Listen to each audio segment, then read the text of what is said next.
Bapak Herman Hovi Munawar, Ya. Ketua P3 Kota Pontianak, Pak ya. Betul. Selamat sore. Sore. Gimana kabar? Alhamdulillah sehat walafiat. Berkenan dengan COVID-19 yang hari ini kita sudah memasuki fase new normal. Seharusnya kita bagaimana ini Pak menyikapi ini? Iya, kita melihat bahwa apa yang dilakukan oleh pemerintah daerah terutama ya, memang pemerintah daerah kita pada posisi yang dilematis. Sebetulnya juga pemerintah daerah ini tidak bisa untuk berimprovisasi menghadapi berbagai macam persoalan yang terkait dengan pandemi COVID-19 ini. Nah, sebenarnya banyak hal yang sudah dilakukan, tetapi karena memang ada regulasi dan ada instruksi yang setiap saat berubah dari pusat, sehingga pemerintah daerah mengalami dinamika dan kesulitan untuk mengambil sebuah kebijakan. Artinya pemerintah daerah saat ini gamang, Pak? Oh iya, jelas. Dan bukan hanya pemerintah daerah sebenarnya, juga pemerintah pusat juga gamang juga. Gamang juga. Itu sejalan. Sekarang ini kan sebenarnya negara kita, pemerintah pusat kita juga dikendalikan oleh dunia internasional. Iya. Jadi kita ini sebenarnya tidak juga terlalu mandiri amat dalam menghadapi pandemik yang saat sekarang ini lagi mewabah ini. Di Pontianak sendiri ini kan tingkat orang yang positif corona ini kan tidak juga terlalu signifikan, Pak. Tapi pemerintah membuat aturan ini sangat luar biasa sekali gitu. Sehingga masyarakat yang untuk bekerja aja kan hari ini sulit, Pak. Yang mau usaha juga sulit. Dengan ditutupnya pusat-pusat bisnis, warung-warung kopi, jalan juga ikutan ditutup. Ini sebenarnya betul. Nah, ini juga saya katakan bahwa pemerintah pusat juga terkadang begitu kuatnya mengintervensi kebijakan di daerah. Jadi sebenarnya daerah itu tidak perlulah terlalu panik-panik amat dengan berbagai kegiatan, berbagai macam kebijakan-kebijakan yang justru kontraproduktif untuk kepentingan masyarakat. Tetapi karena memang pusat ini sudah membuat regulasi dan aturan-aturan semacam itu, akibatnya pemerintah daerah suka tak suka, mau tak mau mesti diikuti. Harus ikut. Kalau tak ikut berbahaya. Sebab apa? Ini terkait juga perusahaan anggaran dan sebagainya, ya kan. Nah, nanti dianggap pemerintah daerah tidak loyal dengan pusat, sehingga nanti itu berdampak terhadap dana transfer dari pusat ke daerah. Macam-macam lah persoalan yang akan bermunculan. Dan bahkan juga bisa jadi nanti bupati, wali kota, bahkan gubernur itu nanti bisa menjadi dianggap abai terhadap COVID. Apakah ini tidak akan menjadi sebuah persoalan baru, Pak, ketika daerah dengan pusat ini kan tentunya tidak sama penanganan COVID-19. Seperti di Pontianak ini kan begitu. Nah, pusat dan daerah ini karena tidak sama justru bikin pusing saja, ya kan? Kita melihatlah hari ini sampai warung kopi saja mau dipasang CCTV. Nah, ini bagaimana menurut Bapak? Saya juga mengikuti itu informasi di berbagai media terkait rencana wali kota untuk memasang CCTV di semua warung kopi, kafe-kafe dan sebagainya, ya kan. Saya agak kaget-kagetan juga. Kenapa? Yang pertama adalah tentu jumlah warung kopi di kota Pontianak, kafe-kafe cukup besar sekali. Nah, tentu itu nanti akan membutuhkan anggaran cukup besar. Dalam penyelesaian kebijakan publik, mestinya pemerintah kota tidak segamang dan secepat itu mengambil sebuah kebijakan kalau memang berita itu benar, kalau memang berita itu betul. Sebab apa? Kita mesti benar tidak benar menurut saya Pak Wali Kota sudah menyampaikan loh. Di TV jelas. Itu harusnya itu tidak boleh terjadi. Sebab mengapa? Untuk formulasi kebijakan publik itu ada hitung-hitungannya. Perlu diformulasikan, artinya antara input dan output yang akan dicapai itu harus jelas. Cost dengan benefitnya seperti apa? Ini cost terlalu tinggi, benefitnya tidak akan, saya bisa pastikan lah itu hasilnya tidak akan seperti yang diharapkan. Tidak akan maksimal. Sebab kalau hanya terkait dengan persoalan supaya masyarakat kita tertib dan sebagainya, mengikuti protokol kesehatan, sebenarnya nggak perlu mesti harus pasang CCTV seperti itu, ya kan? Cukup saja dengan membuat regulasi yang konkret, yang jelas disampaikan, sosialisasikan kepada semua pengusaha warung kopi dan kafe, supaya mereka tetap tertib mengikuti protokol kesehatan itu sendiri. Ini menurut informasi yang kita terima pengusaha-pengusaha warung kopi ini belum ada dipanggil dan komunikasi loh terkait persoalan ini. Nah, itu lagi. Berarti kan lemahnya komunikasi dong. Satu itu. Yang keduanya regulasinya seperti apa gitu. Jadi harusnya itu wali kota itu segera menerbitkan peraturan wali kota. Dasar peraturan wali kota itulah nanti diserahkan kepada Pol PP sebagai ujung tombak dalam pengamatan regulasi daerah, baik itu Perda maupun Perkada itu sendiri, peraturan kepala daerah itu. Nah, dasar itulah nanti yang akan dijadikan oleh Pol PP untuk mengambil sikap. Tetapi kalau perwanya nggak ada gitu ya, kemudian juga menggunakan CCTV, ini agak kurang pas gitu ya. Bagaimana kita kan sudah sering melihat dan mendengar ya Pak, ketika Pol PP bergerak ke lapangan itu mengambil wifi-nya orang segala macam. Ini menurut Bapak bagaimana? Nggak boleh, itu salah. Itu terlalu berlebih-lebihan lah. Sebab tidak ada arogansinya, iya. Tidak ada satupun regulasi yang terkait dengan itu. Pol PP punya kewenangan untuk melakukan penyitaan. Kalaupun mau penyitaan, itu ada ketentuannya dalam hukum acara, itu sudah diatur, ya kan? Yang boleh disita itu pertama adalah barang bergerak. Kemudian yang kedua itu mesti izin pengadilan dulu. Kalaupun itu sangat terpaksa sekali, maka begitu disita harus segera lapor ke pengadilan, disampaikan bahwa mereka telah melakukan penyitaan. Tapi itu pun sebenarnya sudah langkah yang paling fatal sekali. Sebenarnya bisa saja non litigasi yang sudah dilakukan oleh Pol PP, tidak perlu dengan cara menyita WiFi dan sebagainya. Saya pikir itu kurang pas. Apalagi WiFi itu sendiri kan bukan milik warung kopi punya, itu kan milik Telkom. Oh iya, dan ini berbahaya dan justru sebenarnya bisa dibawa ke ranah hukum. Pol PP sangat berbahaya secara hukum itu. Artinya sembarangan, yang berhak mengambil itu kan sebenarnya pihak Telkom. Itu tadi, kan? Kemudian juga dan penyitaan itu kan mesti harus PPNS, penyidik pegawai negeri sipil, itu sudah diatur dalam undang-undang, dalam hukum pidana, acara pidana kita sudah jelas, ya kan? Nah, hukum acara pidana kita sudah jelas bahwa penyidik pegawai negeri sipil yang boleh melakukan langkah itu, dan di Pol PP sendiri itu, saya nggak tahu mereka sudah punya belum, berapa banyak yang sudah memiliki status PPNS. Yang saya tahu mungkin kepala PP saja baru-baru ini yang mereka baru dapat pelatihan untuk PPNS. Ya, perwanya aja belum. Makanya itu.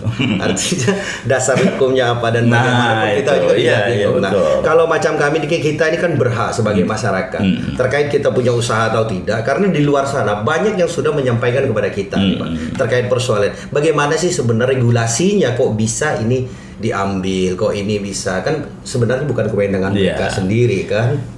Kita mesti paham bahwa Kota Pontianak ini kota dagang dan jasa. Bagaimanapun juga Kota Pontianak ini tidak memiliki apa-apa. Yang diandalkan adalah perdagangan dan jasa. Ketika perdagangan jasa itu tidak memberikan iklim yang kondusif, kemudian regulasi yang tidak jelas, kepastian hukum tidak jelas, ini akan berdampak terhadap barang dan perdagangan dan jasa itu. Jadi saya pikir pemerintah kota kita perlu untuk mengembalikan citra itu, dan istilah saya begini, kita seperti melihara ayam lah. Ayamnya itu kita ambil telurnya, tapi induknya jangan dikacau, jangan diganggu. Harus dipiara dong. Jangan disakiti, dipelihara dia sehingga dia bertelur terus, kan begitu. Ya, karena saya pikir sektor usaha warung kopi segala macam ini kan adalah income bagi pemerintah daerah, terutama dari pajaknya kan. Satu income, yang kedua itu sudah jadi ikon. Maka kalau Gajah Mada dikatakan kopi street kan gitu. Nah, itu kan artinya sudah jadi ikon kota Pontianak. 1000 warung kopi. Itu dia. Nah, justru hari ini luluh lantah. Jalan-jalan ditutup ya dampaknya sangat memang luar biasa. Terkait nih masalah yang kedua nih lagi, Pak. Tidak meratanya bantuan. Nah, ini disebabkan apa sih sebenarnya? Dari dulu kita ini kelemahan pada data. Dari dulu sebenarnya. Jadi formulasi kebijakan program apapun tanpa didukung oleh data, maka itu akan menimbulkan masalah. Perencanaan tanpa data sama saja kita merencanakan kegagalan. Ya kan? Nah, itu adalah data sangat penting sekali, dan dari dulu regulasi di Kota Pontianak sudah ada sebenarnya, dan Perda sudah ada bahwa setiap 2 tahun sekali itu Perda mengatur bahwa pemerintah daerah, Pemkot itu harus melakukan pendataan terhadap warga miskin. Nah, dan ini tidak dilakukan. Pendataan ini dilakukan oleh pihak ketiga. Dan itu dalam Perda sudah ada, dan ini tidak pernah dilakukan. Sudah cukup lama sekali pemerintah kota tidak pernah melakukan pendataan terhadap warga miskin yang sesungguhnya. Jadi yang katanya by name, by address yang sudah ada itu dan data sekian tahun yang lalu. Dan ini dinamika di Kota Pontianak kan cukup besar. Berarti data yang dipilih Pemkot hari ini data yang tidak jelas, Pak. Iya. Ya, wajar. Saya pikir gini, wajar. Karena dari messenger yang dikirim ke saya WA ini kan banyak yang menjerit sekali ini. Dari mulai tingkat RT ini, Pak. Dari sini ada orang yang seharusnya dapat jadi tidak dapat. Ada seharusnya orang yang mestinya tidak dapat jadi dapat. Ini kan kelemahan juga. Ini carut marut yang seperti ini kan berkenaan dengan anggaran loh, Pak. Anggaran duit rakyat yang dibagikan kepada rakyat, tetapi pembagiannya tidak tepat sasaran.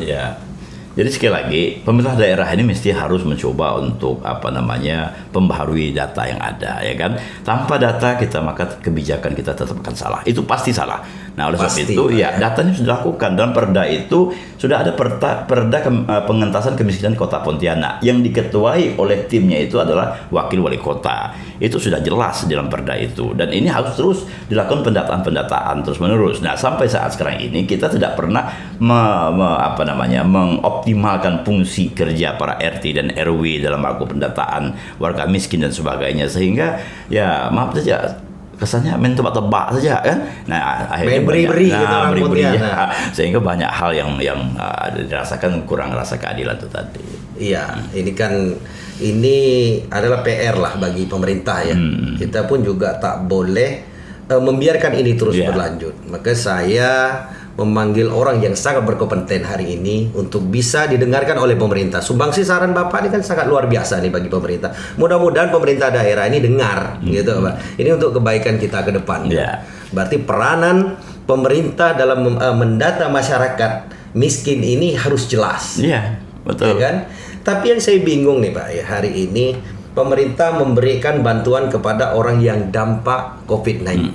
Nah, yang dimaksud di sini dampak ini yang seperti apa kayak? Kalau kita dampak itu definisi dampak itu juga tidak jelas. Iya. Kalau kita dampak semuanya dampak loh. Saya juga kena dampak COVID juga loh. Artinya kita nggak bisa pakai sama, saya juga dampak semua COVID. masyarakat kita terdampak semua gitu loh kan. Cuma definisi dampaknya ini yang tidak jelas. Jadi itulah lagi-lagi saya katakan, ketika kita menghadapi masalah kita gamang gitu ya, kita tidak siap. Karena kita tidak punya data yang jelas. Kita tidak punya data yang jelas. Kemudian perangkat kita juga belum siap dalam menghadapi persoalan ini gitu.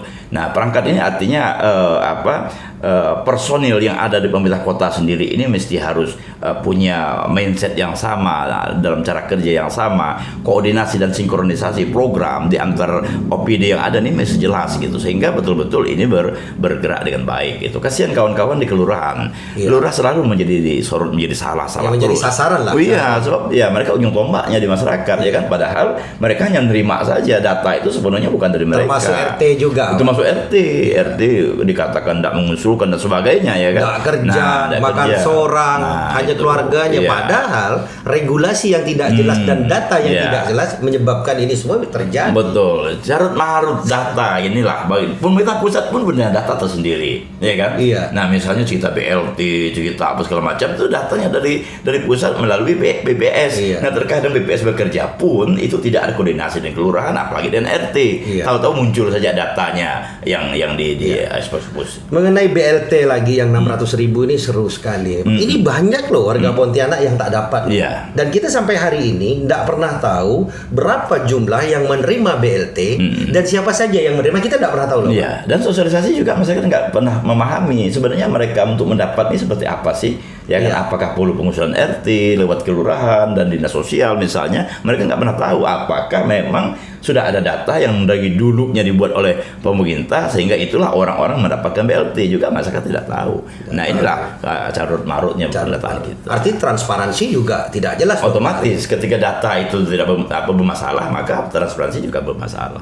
Seharusnya pemerintah melakukan apa, Pak? Kira-kira? Saya pikir oke lah, yang lalu biarlah berlalu ya. Ke depan ini mesti harus dilakukan upaya-upaya yang maksimal. Lakukan pendataan ulang secara optimal gitu ya. Data yang dipolitisir. Kita ini suka mempolitisir data seolah-olah supaya angka kemiskinan turun, maka diperkecil lah jumlah miskin. Ya kan, ini kan jelasnya masih tinggi. Makanya di sinilah. Jadi kita jujur-jujur saja. Kalau masih banyak yang miskin ya bilang aja miskin, ngapain kita miskin kan? Iya. Artinya perlu ada upaya-upaya harus kita lakukan supaya proses pencepatan angka kemiskinan bisa lebih akurat lagi. Tapi kadang-kadang demi penghargaan juga bisa melaporkan hal yang salah. Iya. Ini itu fenomena ini, Pak. Itu kita penghargaan, kita penghargaan, anggap apa segala macam ya kan. Nah, padahal kecil, padahal data kemiskinannya bertambah tapi diperkecil.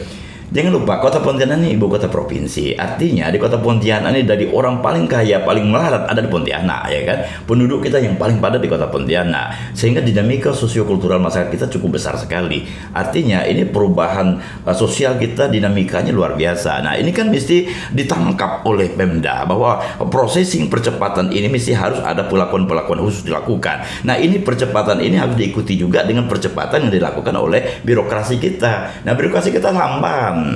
Berarti sekarang ini tidak berimbang dong antara birokrasi. Oh iya, jauh sekali. Artinya Jauh, ya. kecepatan masyarakat yang dibutuhkan dengan kecepatan birokrasi untuk memberikan pelayanan nggak nyambung. Nggak nyambung. Nah, inilah tantangan ke depan supaya tambah lagi dengan jumlah rasio perbandingan antara birokrasi kita dengan jumlah penduduk kita sudah tidak sesuai. Penduduk Pontianak ini kan lebih kurang mendekati 600.000. Itu realnya yang berdasarkan KTP. Tetapi jangan lupa, ini ada juga mahasiswa, ada juga orang dari Kuburaya, dari Mempawah. Ya artinya di kota Pontianak ini penduduk siang dan penduduk malam itu berbeda. Beda, apalagi malam minggu kan? Iya, karena penduduk siang itu di Pontianak bisa sampai 800.000 sampai 1 juta orang kan. Tapi kalau malam ya itu tadi orang yang dari kampung pergi ke apalagi makan, apalagi masa libur lagi kan. Nah, ini yang tentu dengan banyak orang datang ke Pontianak kita membutuhkan pembiayaan gitu.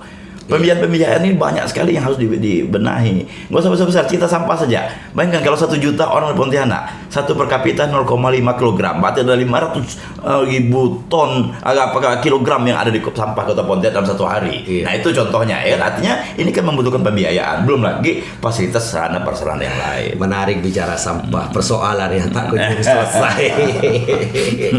Kan itu, Pak. Persoalan ini yang tak selesai-selesai dari dulu ya, Pak, ya, sampai hari ini. Betul. Jadi pemerintah harus meningkatkan komunikasi lagi kepada masyarakat, ya kan, dalam hal ini, dan pendataan ini harus dilakukan yang sebenar-benarnya. Pontianak ini kan kotanya tidak besar, Pak, cuma 107,8 km persegi, ya kan, hanya terdiri dari 6 kecamatan dan 27 kelurahan kalau tidak salah. 29 kelurahan ya, tidak salah. Artinya ini masih bisa ditangani dengan cepat. Tapi kenapa pemerintah tidak bisa melakukan ini, Pak ya?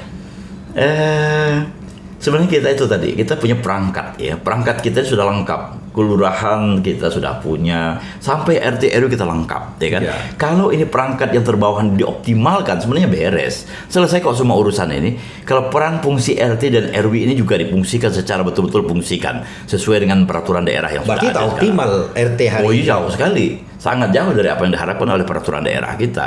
Dan lurah kita juga kadang-kadang kurang tegas dalam mengambil sikap terhadap perilaku RT dan RW. RT RW ini kan ada yang nakal-nakal juga. Kalau nakal-nakal ya udah dianukan saja lah, diganti gitu. Lurah punya kewenangan. Permajaan gitu. Permajaan. Kenapa? Bagaimanapun juga itu ujung tombak, ya kan? Coba bayangkan kalau seluruh RT RW ini berhenti semua, itu mabuk itu lurah itu, ya kan? Dan mengurusi berbagai administrasi pemerintahan. Ya karena segala sesuatunya kan juga sekarang sudah dimulai dari RT, Pak. Mau minta surat harus ada surat pengantar dari RT. Betul. Tetapi RT-nya tidak dioptimalkan. Tidak optimalkan. Sebenarnya pemerintah ini maunya apa sih, Pak, kalau seperti ini?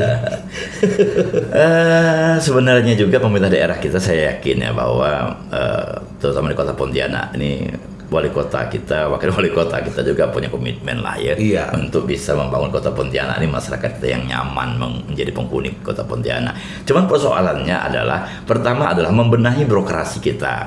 Birokrasi kita ini juga perlu dibenahi. Yang kemudian juga sistem komunikasi yang dibangun di pemerintah kota Pontianak antar OPD yang terkait dan juga dengan jalur bawah camat, lurah dan RT juga tidak menyambung. Tambah lagi dengan regulasi dari pusat. Pusat juga terkadang membingungkan pemerintah daerah kita untuk mengambil sikap gitu ya. Jadi ada semacam sentralistik di dalam era Covid ini luar biasa. Kata Pak Sutarmiji itu, aturan pemerintah pusat ini pagi siang sore berubah. Nah, itu. Betul, itu masalahnya gitu kan. Jadi sehingga pemerintah daerah ini sulit untuk berimprovisasi terhadap, terutama dalam konteks Covid ya sekarang ini sangat sulit untuk berimprovisasi. Nah, sampai sekarang pun jumlah Covid sekian yang telah kita ini banyak benar istilah, ada ODP, ada apalagi PDP, banyak benar istilah itu, dan itu sebenarnya masyarakat kita ini menjadi stres gitu. Stres ini terlalu banyak informasi-informasi yang informasi itu sendiri, mohon maaf, bukan hanya hoak yang dilakukan oleh sebagian masyarakat di luar sana, juga tidak demikian, tapi pemerintah pun kadang-kadang menyampaikan informasi yang salah gitu loh. Saya pernah juga ya di salah satu kelurahan itu, dari puskesmasnya menyampaikan jumlah yang telah terinfeksi sekian. Begitu kita konfirmasi, tidak seperti itu jumlahnya. Loh, data ini dari mana gitu. Nah, ini contoh gitu ya. Artinya bahwa persoalan pendataan juga nggak konkret. Nah kemudian diinformasikan bahwa banyak yang sembuh, banyak yang apa segala macam. Ini kan mesti harus jelas kesembuhan seperti apa. Artinya langkah-langkah apa yang dilakukan oleh masyarakat. Jadi nggak perlu terlalu ya dikhawatirkan amat lah Tak sebenarnya. perlu paranoid. Iya, sehingga menimbulkan stres. Stres itu juga berdampak terhadap mudahnya terinfeksi itu. Jelas Ya kan? itu Pak. Kita yang was-was itu adalah penyakit sebenarnya, apalagi yang seperti itu kan. Nah, karena memang lemahnya pemerintah daerah dalam berkomunikasi dengan masyarakat nih, sehingga banyak masyarakatnya kan yang acuh tak acuh aja, cuek dengan persoalan ini. Ini lantaran disebabkan oleh karena minimnya sosialisasi atau perkara perut. Jadi kan juga persoalan nih Pak, karena tidak semuanya masyarakat kita adalah pegawai. Ya kan? Kita ingin begini, kita usulkan kepada wali kota untuk evaluasi kembali lurah-lurah yang ada di kota Pontianak ini. Kita lihat saja ada beberapa kasus lurah yang marah-marah dengan masyarakat. Ketika masyarakat mempertanyakan kenapa mereka nggak dapat bantuan sosial, apa segala macam, justru jawaban yang ketus, jawaban yang tidak enak sehingga menimbulkan masyarakat itu berdemo dan sebagainya. Ini sebenarnya presiden buruk yang nggak boleh terjadi. Nah ini mestinya pemerintah kota evaluasi itu kinerja lurah-lurah yang nggak beres dan tidak punya kemampuan berkomunikasi dengan masyarakat, ya udah copot aja itu. Ya ganti saja. Sebab apa ini jadi beban gitu. Sebab bagaimanapun juga mereka itu adalah ujung tombak, ya kan? Ujung tombak dalam semua persoalan-persoalan di masyarakat. Masyarakat karena ketidaktahuannya wajar dong bertanya. Oh iya harus. Wajar dong. Ya, karena yang menggaji dia juga masyarakat loh Pak. Itulah gunanya lurah, ya kan? Akan tetapi kalau jawaban misalnya lurah apa ketus-ketus seperti ini, aduh.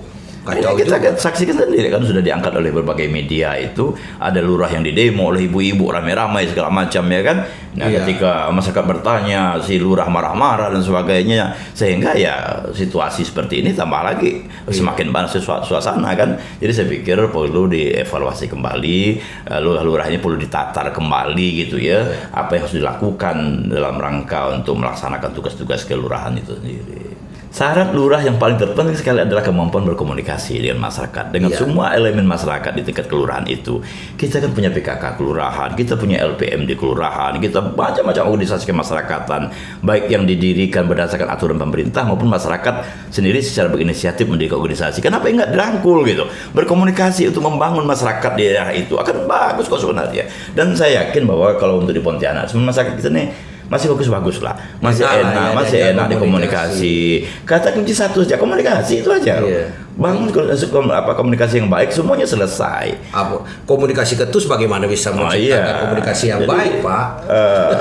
Lurah ini kan pelayan gitu ya. Jadi jangan sampai ada kesan bahwa justru sebaliknya gitu, ini nggak boleh terjadi. Langkah-langkah yang harus diambil oleh pemerintah Kota Pontianak terkait dengan new normal, dengan aturan-aturan kan perwa belum ada juga nih kayaknya. Dan segera berarti pemerintah ini harus menemukan. Oh iya, saya sudah beberapa kali sampaikan yang berbagai media, pemerintah kota harus fokus mengkaji peraturan daerah. Kalaupun tidak peraturan daerah, perwa saja peraturan wali kota, ya kan? Jadi bagaimana mengatur terkait dengan pendidikan, bagaimana terkait dunia usaha, bagaimana terkait dengan kinerja lembaga-lembaga pelayanan publik misalnya, ini harus diatur sedemikian rupa melalui peraturan wali kotanya gitu. Saat COVID melanda nih, saya kurang mendengar nih Pak ya sepak terjang dari lembaga wakil rakyat kita. Ini kan seru nih. Iya, karena kena COVID juga kali ya. Kena COVID juga ya. Ya, jadi senyap-senyap aja kayak. Karena COVID jadi lagi capek juga lah kan. Capek ya.